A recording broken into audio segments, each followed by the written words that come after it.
My name is Kim, and I'm living on a pension due to my age. I have a daughter named Angela who works as a tax accountant. She spent her 20s focusing on her studies and work, which meant she remained single during that time. However, after turning 30, she found someone and got married. I believed a new life was waiting for her, but I never expected something shocking like this to happen. Angela has been good at math since she was a child, which made studying enjoyable for her. This led her to pursue a career as a tax accountant. My husband and I always encouraged her to follow her passion, telling her that she had talent and that we would support her. After graduating, she worked at a tax accountant's office for about 10 years before starting her own firm. Our family and Angela's friends were thrilled and celebrated this achievement, which is a happy memory for me. However, by the time Angela set up her own office, she was already 35 and still single. She had put romance on hold to focus on her career, but did have a desire to get married.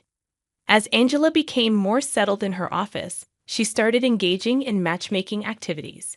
During one matchmaking event, she met Chris, a salesman who worked for a small to medium-sized company. He was 2 years younger than Angela, but impressed her from the start with his polite manners and attentiveness. Angela was moved to find such a wonderful man existed. Chris even noticed when her drink was empty during the party and called a waiter for her. He also shared his umbrella with her in the rain. After they arrived at the station, Angela noticed that Chris was quite wet from the rain. Despite being rained on himself, Chris made sure to keep the umbrella over Angela, showing his gentlemanly qualities. Angela herself thought he was the one, and after several dates and a confession, he accepted, and they started dating. Chris has always been considerate and kind to Angela, making her realize that love could be wonderful. About a year later, Chris proposed to Angela, and naturally, she accepted, becoming someone's fiancé. Hearing this, I was moved to tears. Actually, I lost my husband 3 years ago, and until his death, he always said, "I just want to see Angela in her moment of glory." Unfortunately, he passed away from an illness before his dream could come true. But I've reported to him in heaven. I'm sure my husband is also pleased with Angela's engagement. Later, Angela and Chris started living together in Angela's apartment, feeling happy every day. But this happiness was not to last. One day, Angela called me, "Mom, Chris wants to formally greet you. Can we come over soon?" This call from Angela was such joyful news. Angela and Chris were planning their marriage registration and wedding date. Chris' respectful wish was to formally greet us before these events. I thought he was a wonderful man, but my impression changed a bit when he came to greet us. I had never spoken face-to-face with Chris before. My conversations with him were limited to occasional phone calls during dates with Angela. The prospect of meeting him in person made me nervous. On the scheduled day, Chris and Angela visited my home. My name is Chris, and I'm engaged to Angela. I wanted to greet you before we get married. His first words to me felt a bit off. Angela had described him as more assertive, and even from our brief phone conversations, I had imagined him to be more lively. But at that moment, he seemed hesitant and lacked vigor. "Thank you for coming all this way," I replied, but Chris responded, "Well, it's just manners." I couldn't help but sense his unease. However, when Chris mentioned, "I heard about your husband's passing and wished I could have met him," I thought maybe he was indeed a sincere and good person. Angela reassured him, "You seem tense. Just relax. It's all good." We had dinner together, and then they left. Yet, I couldn't shake off the feeling that something was different. Angela started to feel it too as time went on. After they officially registered their marriage, Angela called me one day. "Mom, Chris has been saying some concerning things lately." Hearing that, I considered my own feelings and decided to listen to Angela's story. Then she said, "You know, when Chris went to greet you on his way back, he said something like, 'I was surprised. I thought she lived in a bigger house.' What do you think, Mom?" It seems Angela gave him a proper response to his question at that time. After Dad passed away, it was just Mom by herself, so she moved into a smaller, slightly older apartment. Chris seemed to understand at the time, but later made a remark that troubled Angela. Mom's gaze doesn't seem to settle. Does she even know who she's talking to? Angela had to explain that the shock of my husband's death had deteriorated my vision until I became blind. Chris reacted, "Huh, blind? And you're sending her $1,500 every month, seriously? That means the pension isn't enough, huh?" I see his response, slightly tinged with a bitter smile, puzzled Angela. She was surprised that Chris brought up the financial support she had mentioned in the past. At that moment, she couldn't speak the truth.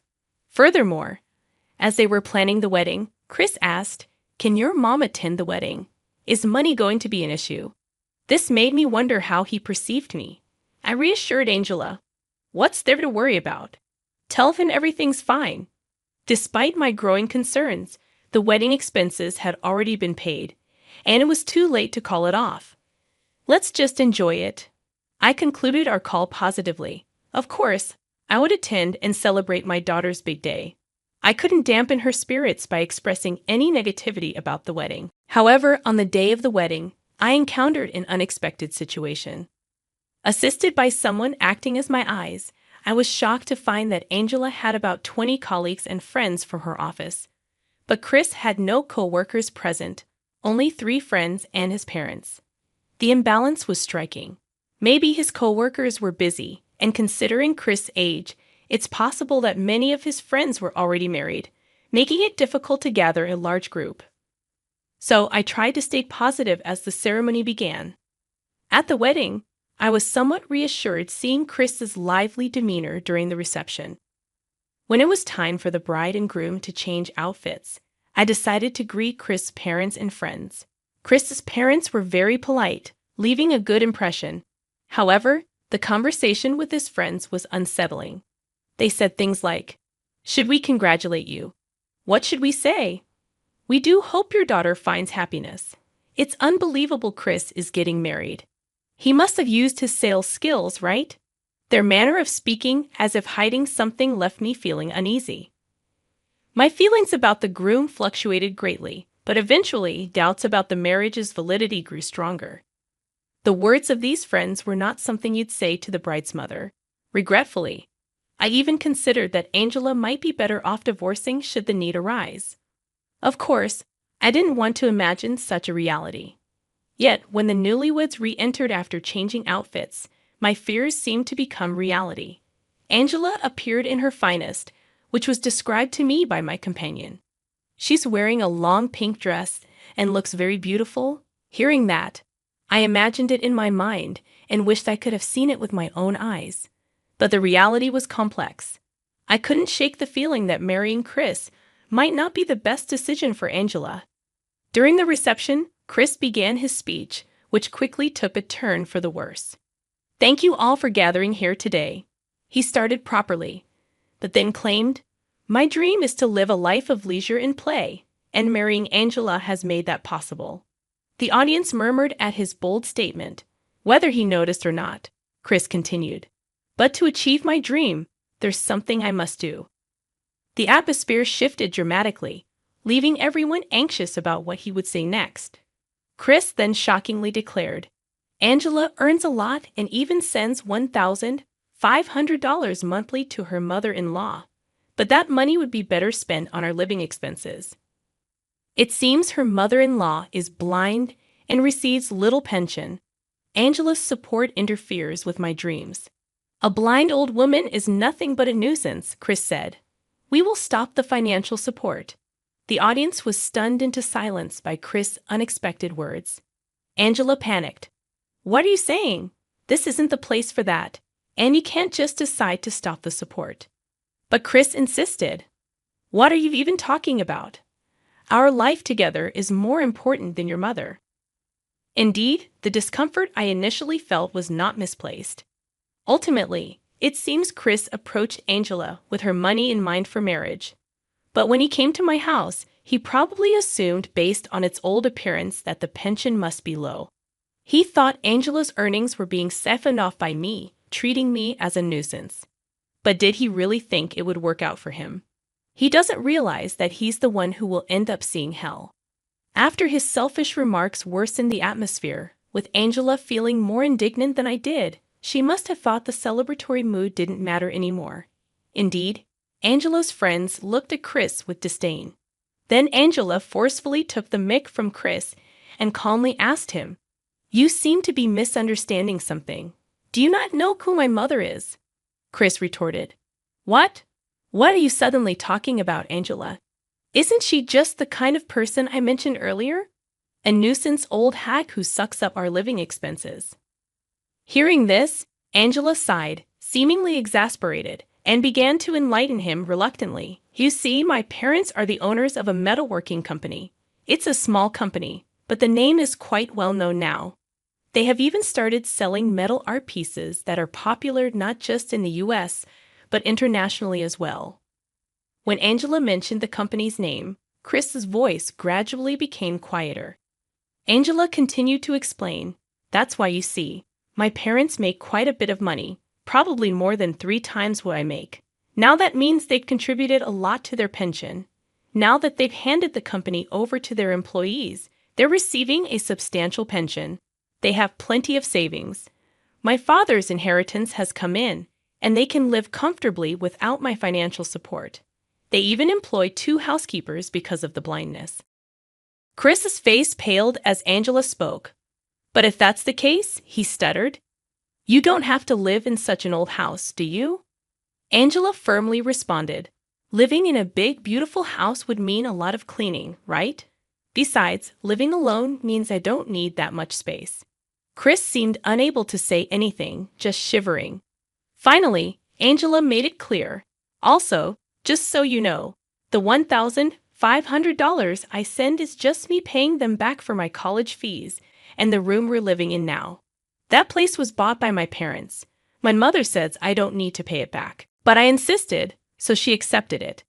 That means the house is technically in my name, so you'll need to leave," I told Chris. Chris was shocked. "What? Why do I have to leave? We're married, aren't we?" He must have seen what was coming, but Angela was clear. "We're getting a divorce. We just registered, but let's call this a divorce ceremony." She then came over to me, having made her stance clear. I stood up and addressed everyone at the venue. "I apologize for the turn of events despite your gathering here. But as a mother, I'm glad this divorce ceremony took place. My husband in heaven and I are very pleased with that." Everyone in the venue began to applaud me and Angela. Even Chris's friends joined in the applause, possibly recognizing the stature of our company upon hearing its name. I then bowed to Chris' parents again. My companion told me they seemed genuinely sorry. As we left the venue, Angela and I felt strangely liberated despite the outcome. Later, Angela returned the wedding gifts and paid her share of the wedding expenses as agreed. The divorce was finalized easily with the help of a lawyer, and Angela returned to being single. She apologized to me for falling for such a man and causing trouble. But I told her this might have been a good experience for her, considering her past indifference to romance, potentially a valuable lesson for her future happiness. Upon hearing that, Angela said, "It really is different with a charismatic company leader. I want to be like you, Mom," and we both laughed. That reminded me when Chris's friend said, "Typical of Chris, the salesman." It meant he had the talk and actions to deceive Angela, which in a way might be admirable. But being blind allowed me to sense feelings through the tone and pitch of a voice. So, was it that I immediately felt something off about the way Chris spoke to me? Perhaps I was more skillful after all. Meanwhile, Chris really seemed to be relying on Angela's earnings, bragging about his wife at work excessively.